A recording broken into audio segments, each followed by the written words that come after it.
Welcome to the Biblical Languages Podcast, brought to you by Biblingo. We bring together the latest research in linguistics, language acquisition, and biblical studies to better understand the biblical languages and ultimately the biblical text.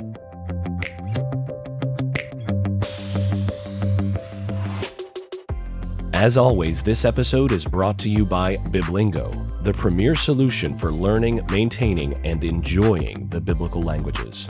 Visit biblingo.org to learn more and start your 10-day free trial.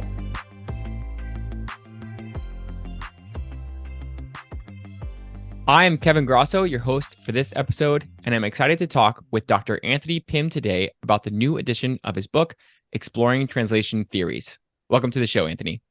Hi, Kevin. So just a little about Anthony. He is a professor of translation studies at the University of Melbourne in Australia and at Universitat Rovira. Oh, I'm going to butcher this in Spanish. Virgili. You're doing very well, Kevin. Virgili. Okay, it's in Catalan. Yes, right. In Spain. Okay, so it's not Spanish. It's Catalan. It's in Catalonia, right. Which is technically part of Spain. Yeah, sure. Right. So he has been a practicing translator since the 1980s, mostly working from Romance languages. And like I said, he has a new edition of his book, Exploring Translation Theories, out, where he covers, really a really broad spectrum of different translation theories and how that works out in practice. And so we're going to touch on some of those today. So in your work on translations, you often helpfully point out how translations are done by people with a certain history and ideology. And I think you have another work specifically devoted to that kind of thing, which I can't remember the title of at the moment. But so this is, of course, true of all scholars. And I think people, when they approach a text, they forget that these are written by people with backgrounds and histories. So can you give us, in the same vein, a little bit of your background and your interest in translation studies? Yeah, sure. The other work is perhaps my work on translation history. I wrote a book on method in translation history, arguing that translators are people with ideas and motivations and backgrounds, as are translation scholars like myself and you. I'm Australian. I came to live in Europe. I've spent more time in Europe than in Australia. I've taught in the United States, in Monterey especially. My background is in literature, but I've moved out into all kinds of translation. And my main interest at the moment has been, following COVID, in public health communication, actually, and how to get information out in super diverse cities. I've been living in Melbourne for the last 7 years. So how do you get messages out to a city of 270 different languages being spoken? So that's where I am at the moment. I have a PhD in sociology. I've mainly translated in economics, in sociology, political texts. I worked for the president of Catalonia for a while. Okay, and lots of different things. Okay, that's enough about me. I'm Western. I'm talking about Western theories. I'm very aware, increasingly aware, of non-Western translation practices and the need to think those through as well. Yeah, and that was one of the helpful things when reading through your book, was just bringing in different perspectives on this whole issue, because when we tend to think of translation as very monolithic, and there's one way to do it, but you helpfully point out that there's actually a lot of different ways that it has been done. So one of the things that struck me when I first opened your book was that you begin by saying that spoken translation is more correctly called interpreting. And I actually, you inserted this word spoken into my notes here. And the way I read it, I said, I could see it being parsed either way, but I wouldn't understand how spoken translation is different than, say, written translation, in one being interpreting and one not being interpreting. So can you just flesh out what you mean by this statement in general? Why is spoken translation called interpreting? And is that different than written? Let's go back to square one. In the professions, as such as we have it, interpreters speak their translations and translators write translations. And that's a very traditional distinction that's been around for a long, long time and was actually authorized by the Supreme Court of the United States, just out of interest.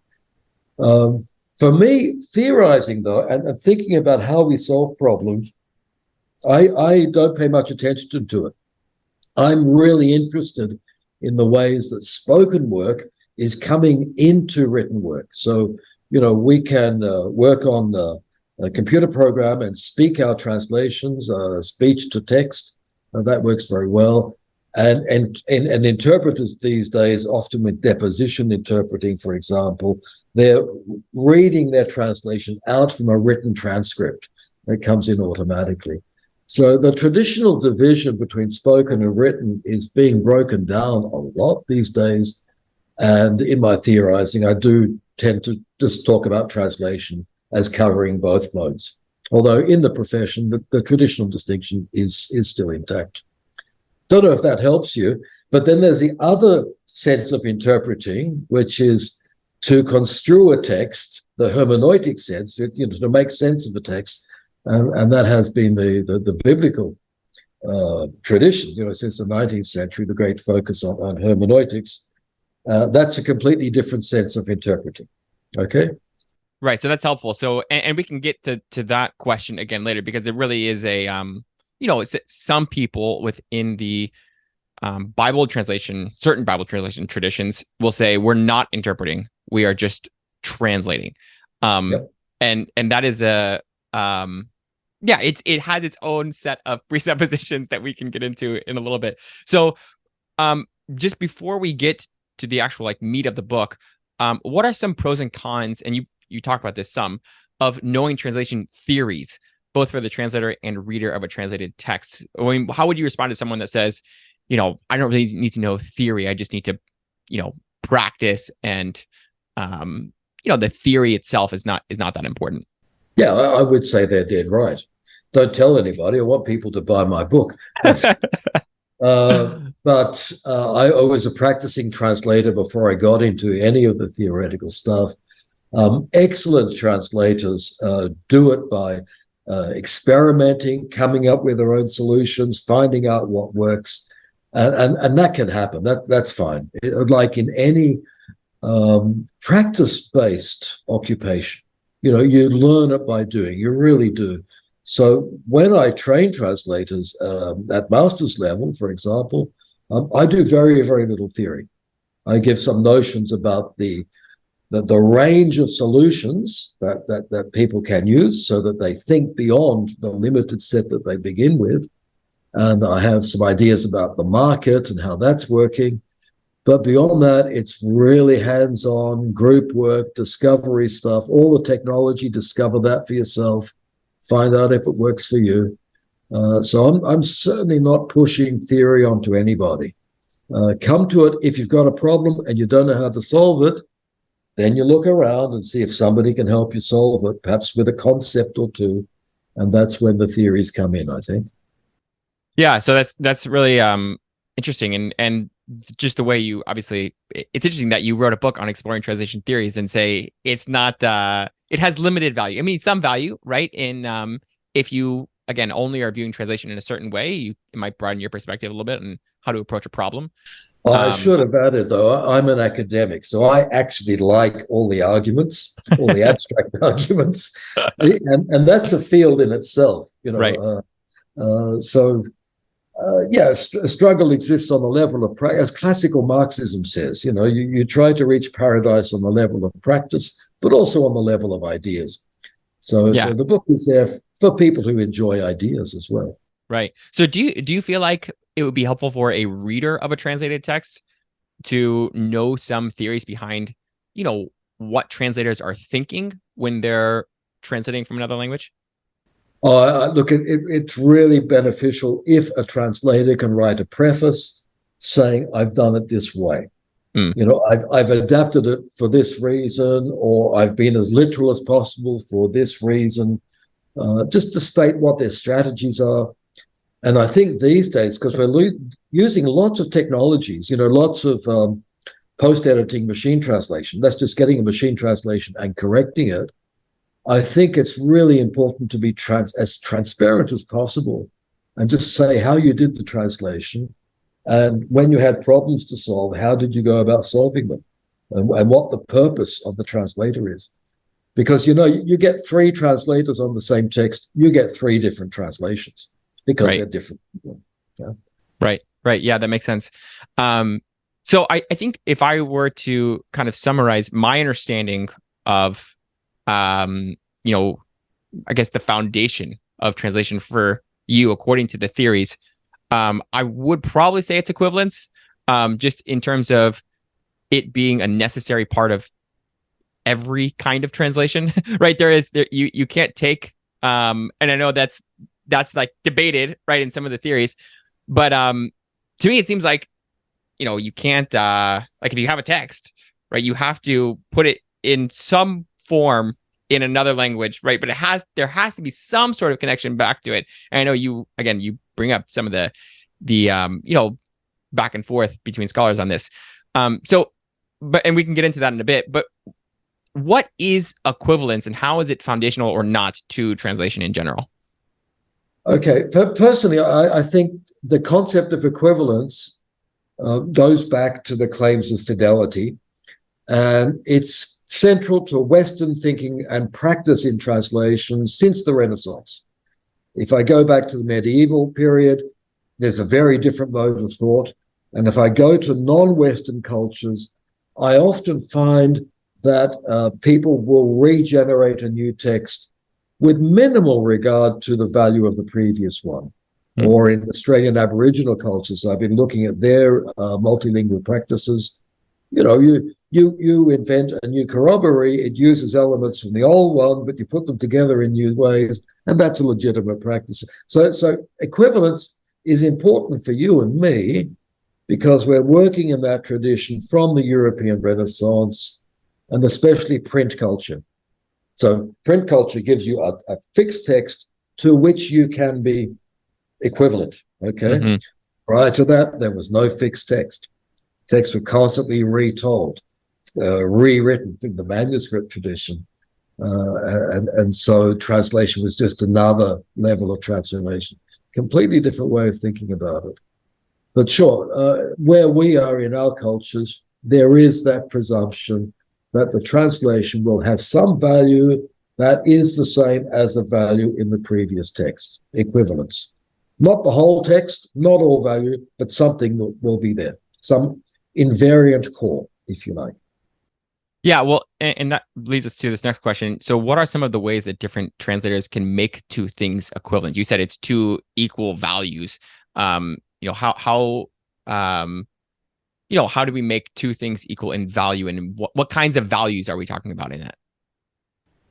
Yeah, it's very difficult to measure values.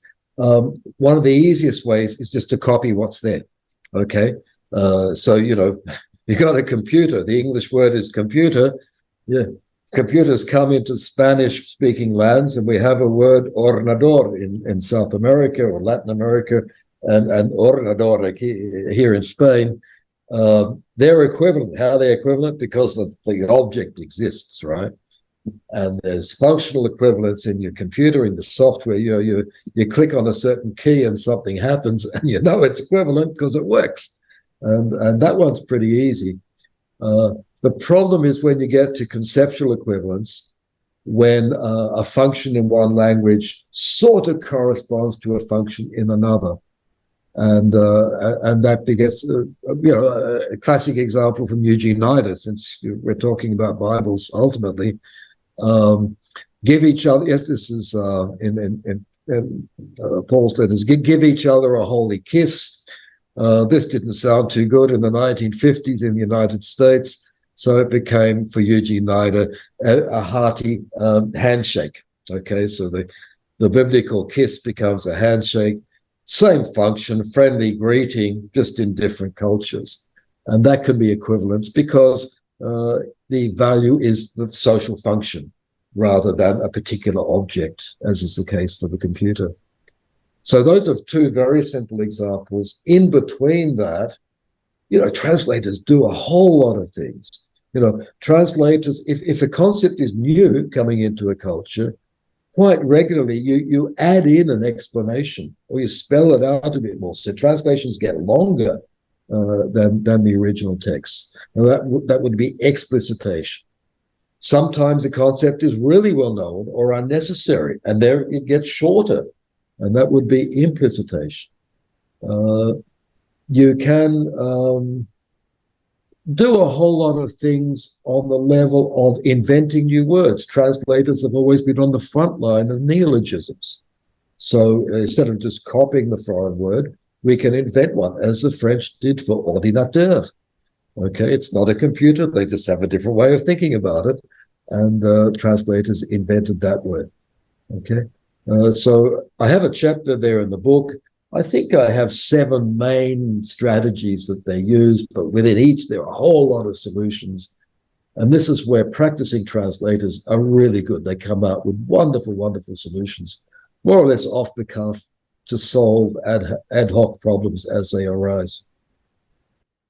Yeah, so I guess part of the what I'm hearing you say is that really there's a lot of different solutions that are really going to be interwoven through a single text. So like if in Nida's example, and you mentioned this, right, that Nida is in favor of dynamic equivalence sometimes, right? Like there are times, right, where he's going to be, quote unquote literal. And then there are other times where he says, okay, this doesn't make sense in my culture. And so I'm going to, rework it so that it makes sense to my culture. Even though it's not literally what is being said in the start text or the source text. Yeah.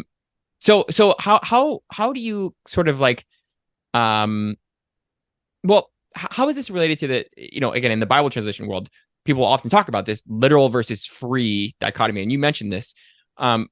What is that dichotomy? And you actually mentioned some of the problems with the free translations. What are some of those issues that come up when we talk about, a sort of free translation of a text? Yeah, look, Eugene Nida was a really, really very good linguist. She's a Greek scholar as well. And his examples say a whole lot more. Now, he was a very good teacher, as evangelists tend to be. So he simplified it down to these 2 options of dynamic equivalence and formal correspondence, sometimes called formal equivalence. So, you can do this or this. And then other versions say, well, the formal correspondence is literalism, just translate as close to the text as you can while producing correct language. And then freedom, well, what is that dynamic? My point is this: if you get down to a translation and look at all the things that translators are doing, or look at Nida's examples and all the wonderful things he comes out with there's always more than 2 options available. There's 2 or 3 or 4 or 7 or 10 different translators over history have found, hundreds of ways to solve some of those particular problems quite differently. So my point is, it's never a question, in principle, of one way or the other, of literal versus free. Why is that? Because you know what? There are many kinds of freedom, and you can do a lot with freedom. I have a lot of respect for Nida.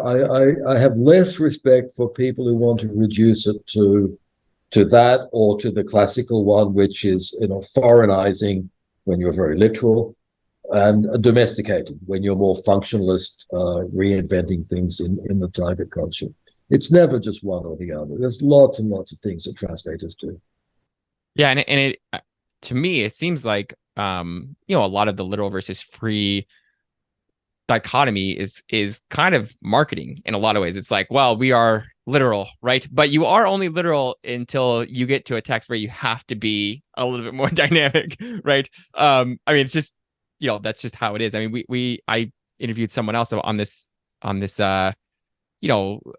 series, and he was talking about this sort of thing, and the translation he worked on was a very literal translation. And there's this phrase in Hebrew that says, all who pee on a wall, right? And that's a reference to males. And the King James translates that very literally. But this translation, which is in general, very literal translation, just translates it as male, right? Yes. And so there is I mean, I think this is the important point, right? Is that even if you hold to a certain, philosophy or way of doing things, generally, there's gonna come a point where it doesn't work as well, right? And it begins to break down usually, right? And so it is kind of on this spectrum between literal and free. And I even think about literal. I mean, you can, like you said, transliterate a text, right? And that is a form of literalness. Or you can translate it, one word for word, right? And that's another form of literalness, again, on a spectrum. So I think that was one of the really helpful things. I mean, I saw your list of 7 ways of, sort of approaching this, this problem of translating any sort of word or phrase. And that given that range of options, I think is one of the most valuable things, because you see people doing this all the time, right? They often don't know that they really are. So along this, go ahead. Yeah, I like the pea on the wall example. It reminds me of this wonderful early modern Spanish translation of what we call the Old Testament, done by a Jewish translator. And the manuscript's wonderful because the actual literary is instructed to be as literal as possible. So in the center of the page, you have the literal translation. And then all around the rest of the page, about 3 times as much text, you've got his explanation and commentary on it. So his way of managing that problem was just to put in all the Jewish scholarship around as notes for his Christian readers to inform them. So translators can do more than just the straight translation. They can always do that, but often people need more than that in order to understand a text. Yeah, and at that point, it's like, are you just going to put it in the text or in a footnote, right? I mean, that's kind of the question. Which or is in just, a sermon, Right, exactly. So I mentioned this in the beginning, or when we're talking about interpreting. So that, again, in this world of Bible translation, interpreting is often equated with dynamic translation. And again, I have this quote from one scholar who said about this translation: "It is not an interpretation of the scripture; it is the scripture." So how would you respond to the claim that like more literal translations are less interpretive? I don't think I don't think there is any language that doesn't require a hermeneutic process to understand it, just in the nature of language. There are always 2 processes, production and reception, and both are creative. So philosophically, that seems pretty untenable. However, the whole hermeneutic tradition in German language biblical scholarship, coming from Schleiermacher right through the 19th century, was trying to get at the meaning of the text by reading it in historical context. And so this was modernism in the 19th century church. And their purpose was to get as close to the message as possible by dispensing with the surface level of the text. So they were doing a lot of comparative linguistics as well. And I think they're certainly, their intention was to get as close as possible to the message. But they would not have said, because they had to do all that work, that the literal version is the message. Why? Because language always has meaning in context. Context change, therefore language usage has to change as well. I don't know if I'm answering the question, but Doug Robinson has written on spirit channeling as a belief in the production and reception of translations, a lot of it coming through the Christian church, where if you look at prefaces to Bible translations, you find something like the translators were united in their belief or in their faith in the Word of God. And that if people have this belief and faith, then by some kind of magic, the Spirit will channel through them to the translated words and therefore to the believing reader. Who am I to say that that doesn't happen? Okay, but it's a belief. It's a faith. It's not something that, as a linguist, I can get down and particularly analyze. Yeah. Well, and I think, kind of the issue is that would probably be the claim of everyone, right? Of every translation, right? I mean, pretty much like all Bible translations are going to claim, hey, the Spirit's working in us and we did our best and this is what is, but, yeah. but I tend to think, believe them more than most other translators, though, to tell you the truth. Oh, for sure. Yeah. Because, but I think, for Bible translation, it is they want their audience to have confidence in the text in a different way, right? It's not enough to say, well, I tried, but I'm probably wrong, here and here. So, but I think at the end of the day, recognizing that all translations are, involve hermeneutics, involve interpretation, and therefore are subject to our, interpretive errors, right? I mean, I think at the end of the day, like that is a necessary philosophical position for any sort of translation, that you can just get it wrong sometimes. Even if you stick very literally to the text, like that also might create errors, of course, or errors in understanding further down the line. Right. Ernst August Gut has an interesting take on that. He wants to send the work to the reader, so his reply to Nida is, you should be as literal as possible and get the reader to do the interpretative work. Get out and find what was happening in first century Palestine and what that meant there, which means giving a lot of supportive materials. That's just another way of looking at it. What really intrigues me, though, is that for any translation to work in our Western tradition, you need trust. The translator has to be trustworthy and appear to be trustworthy, which is why you get those prefaces and the statements. And the reason is pretty obvious.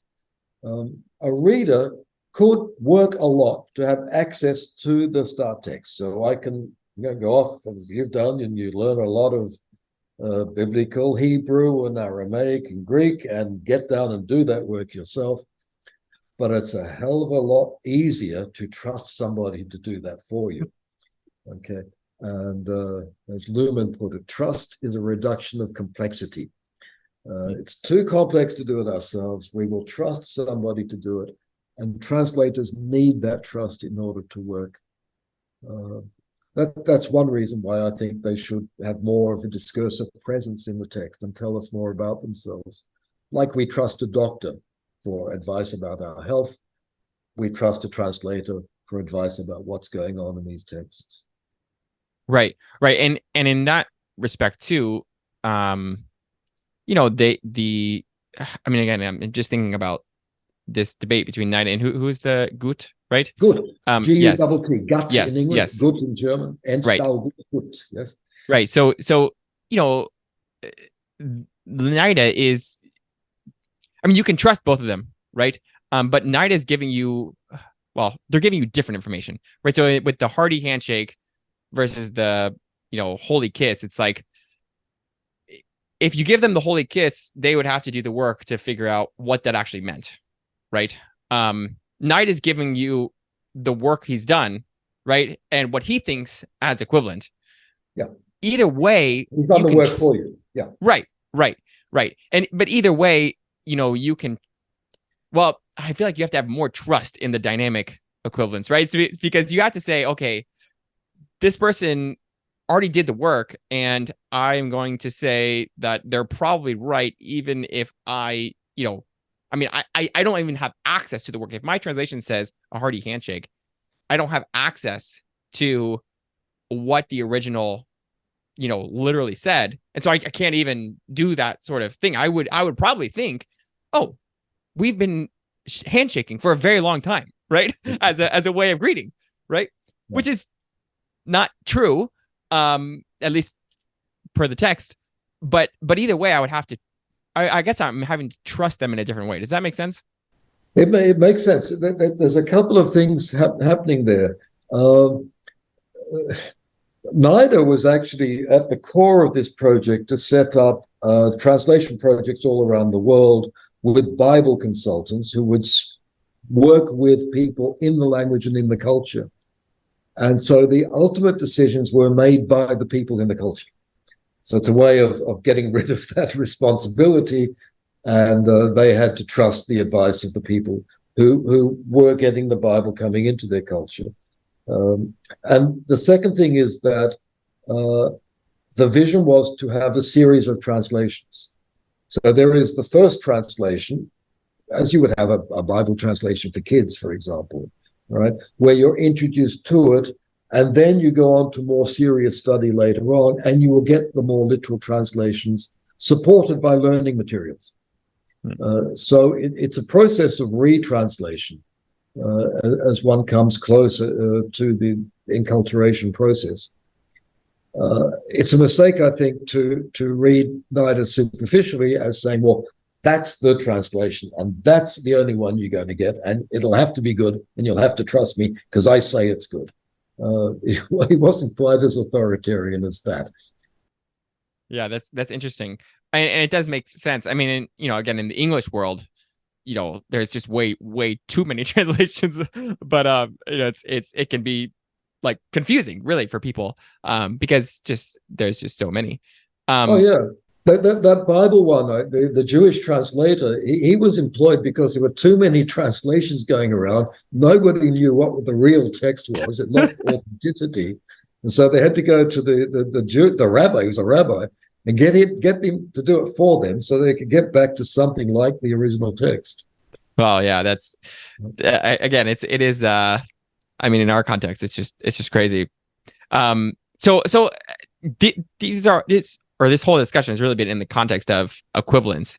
But this idea of equivalence has gotten pushback.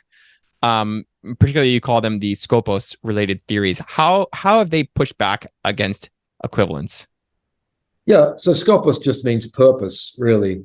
And these people in Germany, Hans Vermeer, Justo Hoxmenteri in Finland, came out and said, look, the translation is there to serve a purpose. The translator should do whatever is required to fulfill the purpose. And the beginning of the translation is the instructions received from the client. So the client wants a translation to do this and this and this to these people. The translator goes and fulfills those instructions. If that means being very literal, then you're very literal. If that means changing things and adapting or editing the text, then you can do that. So the kinds of things we're talking about, Bibles for kids, Bibles for Bible scholarship groups, that's just scopus theory. That's just purpose theory. Different translations for different purposes. And it makes sense, I think.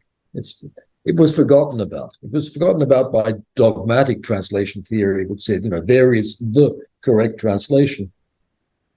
These people were not working on Bible translations or literary translations. They're basically working for industry, and they're getting their students employed in industry, and they were just saying, keep your client happy. Not a bad principle after all. So how though is that related to equivalence? So because I could just see, okay, so if I have a client that says, I want the translation in this way, either way, I still have to have some sort of recourse to the original text. And, I'm equivalent in some way if I want it literal or dynamic, right? So is it really a pushback? Is it kind of superficial, argument against equivalence, or how are those two related? No, they were arguing that translators can do more than translate. And in business, this is a very important principle, not so much in religion, but they were saying a translator should have the capacity to tell the client, this text you want me to put to this culture will not sell your car. Let me rewrite it for you, or go and get somebody else to write another text. Or the first half will work, but not the second half. So I'm not going to translate the second half. Or let me give you an example that I've got from the culture. So it's just a question of getting the message through by whatever means, with or without translations, which for us means with or without equivalence. I had a similar thing what we did in Melbourne for COVID vaccination, when the official translations were just not getting people vaccinated. And so messaging went to the various cultural communities who produce their own messages, often just audio-visual stuff, on social media, with typically doctors saying why they got vaccinated in their own language for their own reason. Is that a translation? Not anymore. Was it effective? Oh, yeah, that really worked. So the Skopos people, for me, are most interesting when they push the boundaries of what we need. Often you need more than a translation, and translators can do more than translate. Right. Yeah, that's interesting. I again, in the context of Bible translation, one of the things that I thought about was, how people, if you end up changing the version that they read, they will be upset because you're then changing their Bible, right? So if they're used to reading King James, this is actually why every English translation, especially the literal leaning ones, has to go back to the King James to some extent, because if you change that, then you are messing with their text, their sacred text, right? And so you're kind of pigeonholed into certain interpretive issues that people are not going to accept if you change. So in a way, they are demanding a certain kind of translation be given to them, right? Or a certain at least a certain interpretation of certain passages, because they don't want that to be messed with. I mean, how would you respond to that? It's a question of trust. If you get that trust as being necessary and you start messing around with the passages that everybody knows, then people are going to question your trustworthiness. Mm-hmm. And that's not good. Although Christiane Nort, who was a person in that Skopos group, with her husband, Klaus Berger, did a translation of New Testament texts. That's the one into German, right? In German, but they changed the classic Lutheran formations, which, the Lutheran Bible is retranslated all the time. It keeps some structures absolutely intact. But the status of the translator as a theologian was such that he could take the risk and point to stuff that was happening in the text and use that difference to say, look, think about this text again. Think about the way it's working. So that can be done. I don't think there's any reason we should be locked into repeating the interpretations of the past simply as an easy way of maintaining trust. Sometimes we have to offer people new ways of understanding old texts. Yeah. Well, one of the other things I think about are, two things really, is the, ancient translations. So, the Septuagint is the translation from the Hebrew into the Greek, ancient, Greek translation, which is like, for the most part, fairly literal. But there are a lot of things in the Septuagint that are not in the Hebrew text. Right? Whether there's a whole psalm, for example, there's 151 in the Greek text, is 150 in the Hebrew one. There's just whole books, right? So I don't know, are those considered translations? At Qumran, in the Dead Sea Scrolls, there's a whole genre of literature called rewritten Bible, where people are taking biblical texts and they're, doing certain things to them that we wouldn't call translation, right? They're rewriting them in ways that, again, I don't know. I don't know if this qualifies as translation or not. But they're definitely rewriting them and interpreting them in a way that is different than what we would find acceptable, for example, in a translation. But I think it shows, even in the ancient world, people, there's obviously the client side, right, where the client is demanding something from the the translator, but there's also sometimes the translator that's saying, hey, I actually want this text to be a little bit different, right? And they are reworking things because they think it should be different. Well, often it's not just for the difference. Often it's to show things, or show we do know so much more about the languages, right? In period. And we're aware that what we call the Bible is a selection of texts. So the one I just mentioned with Christiane Nort and Berger, it's just not called the Bible. It's called early Christian texts. So you've got all the apocryphal things in there as well, which is fascinating to look at and ask, well, how did these ones get in and these ones didn't get in?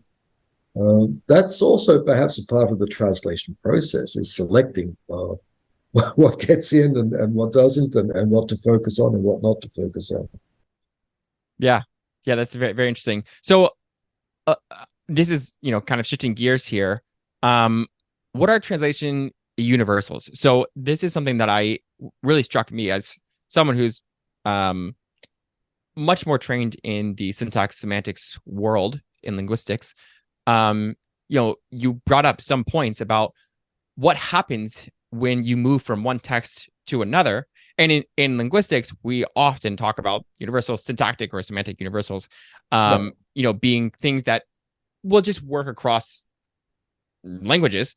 What are these, and why did they arise? Okay.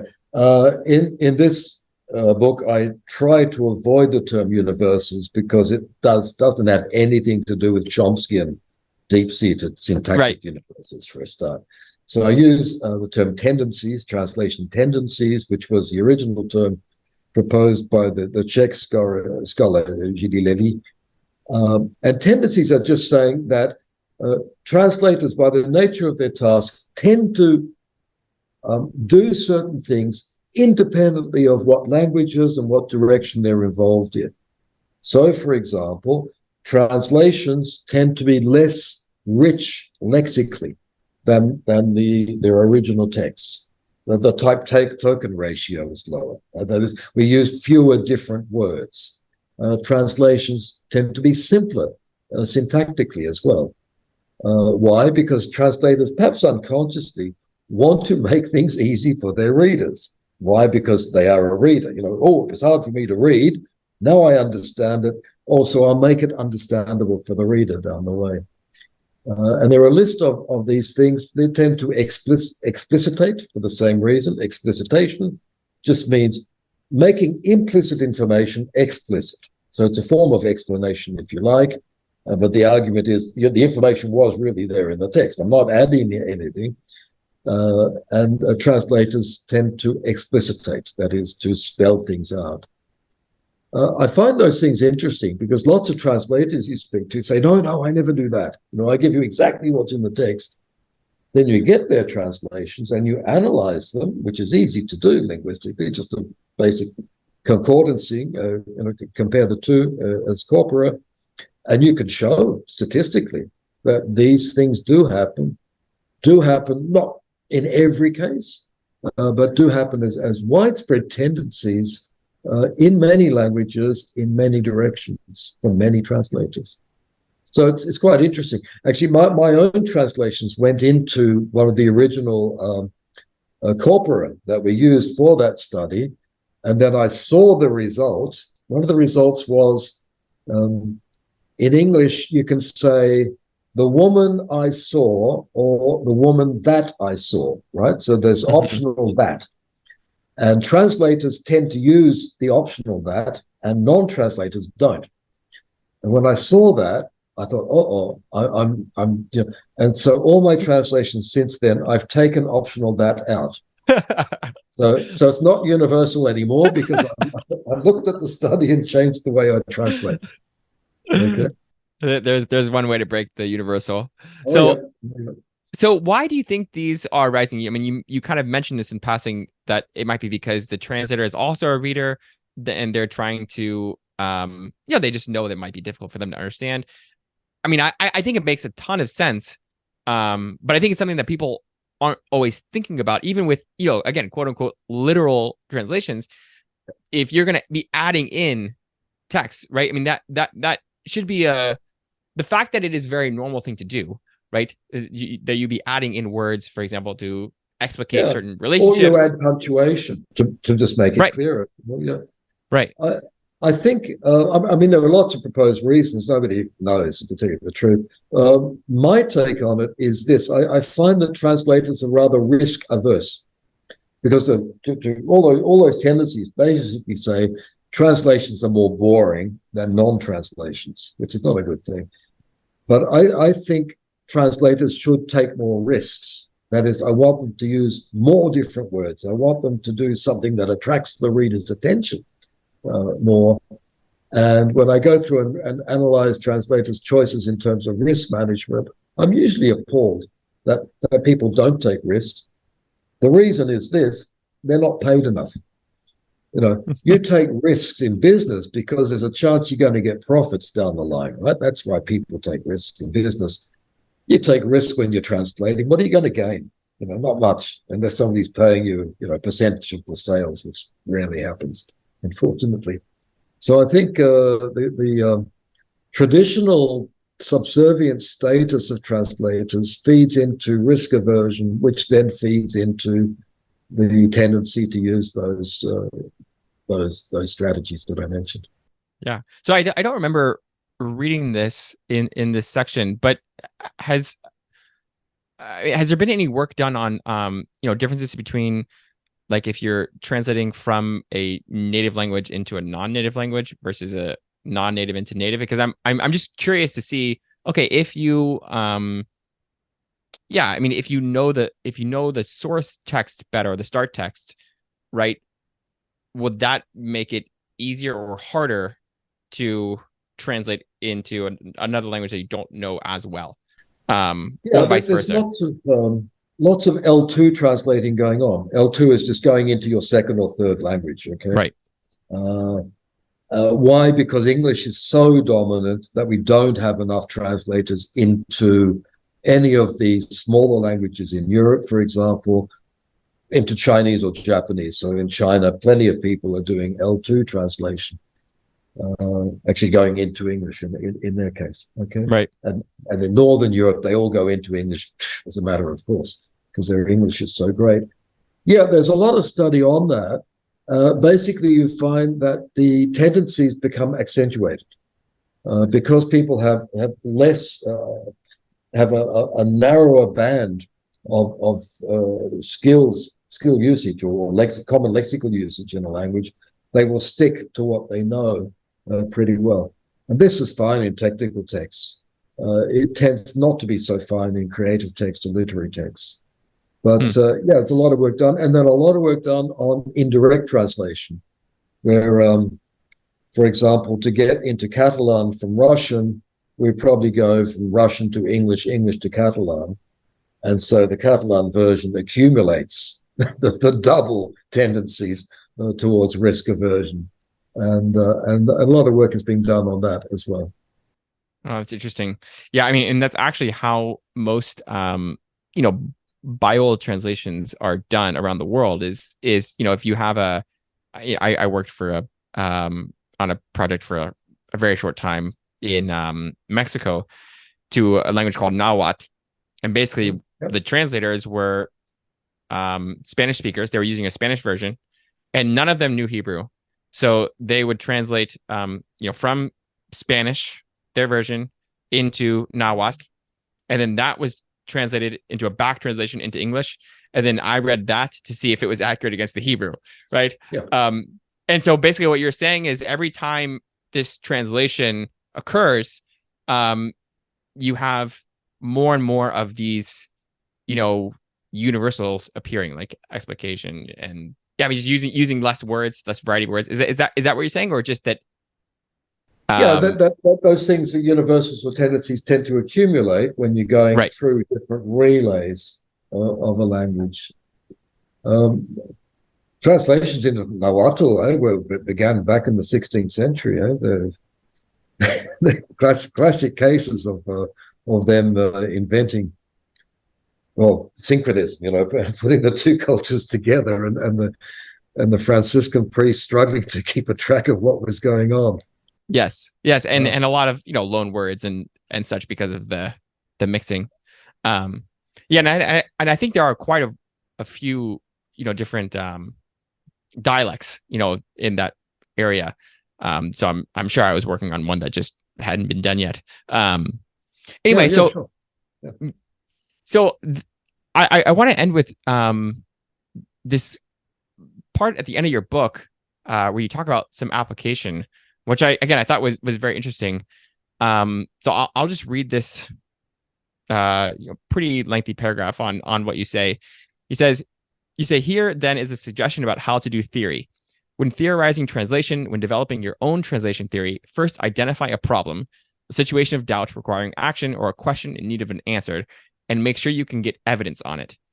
Then go in search of ideas that can help you work on that problem. Search anywhere, east, west, north, south. It does not matter at all. Nationalism is a luxury we cannot afford. And then be prepared to change all prior theories when the evidence does not fit.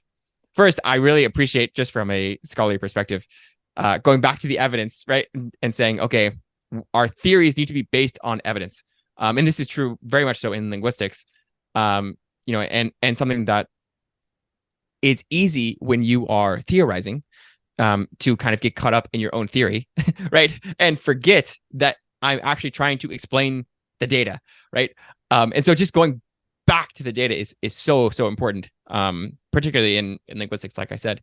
So can you give an example, though, of what kind of translation problem evidence can be garnered for in the way you describe? So I'm thinking about syntax and semantics, and I can say, okay, this word is used in this way, and I can go to text and I can see, okay, here's the distribution, right? I have a very clear idea of, what the distribution is, and if you give me more data, I can take that into account. But with translation, it feels like because there is, it's hard to say that there's like quote unquote right answer to a lot of these things, right? As you point out over and over again. So what kind of problem can we solve with evidence in that way? Does that make sense? Yeah, sure. Important to add, the passage you read, I'm not a positivist. I'm not saying if you look at facts, truth will spring up to you and hit you in the face. That doesn't happen. That's why you begin with a problem. That's important. And then go searching for evidence that will help you solve the problem. So here's a problem. In Australia, we were very bad at producing messages fast. So that happened with COVID.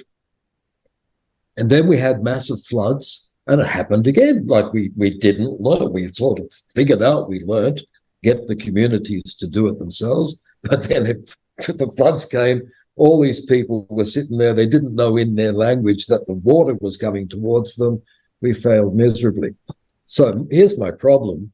How can we use machine translation for crisis situations, for crisis translations into 80 or so languages? How am I going to get evidence on that? Well, if I just try machine translation, I know it makes mistakes, and in a crisis situation, that can be disastrous. So what I have to do is find out what kinds of databases because crises are predictable. Believe it or not, we don't know when they're going to happen, but they're sort of, Australia's going to be bushfire and floods and pandemics occasionally. So let's see, can we build up databases to handle the kinds of things that happen? Can we calculate how long it takes a person to correct the machine translation? And we think there's going to be very little. And then we set up experiment groups to see how people process lightly post-edited machine translation and if they can do that correctly. All right? It's quite a big project. It doesn't sound like there.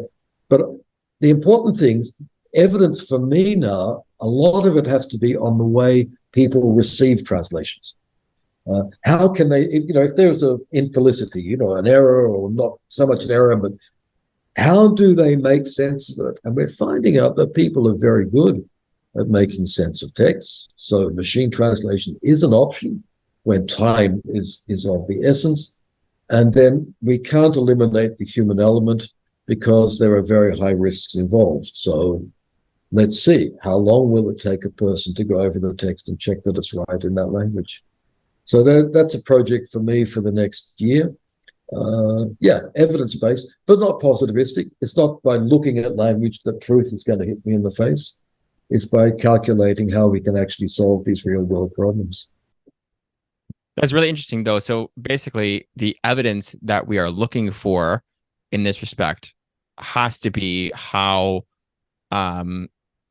people are receiving the translated text.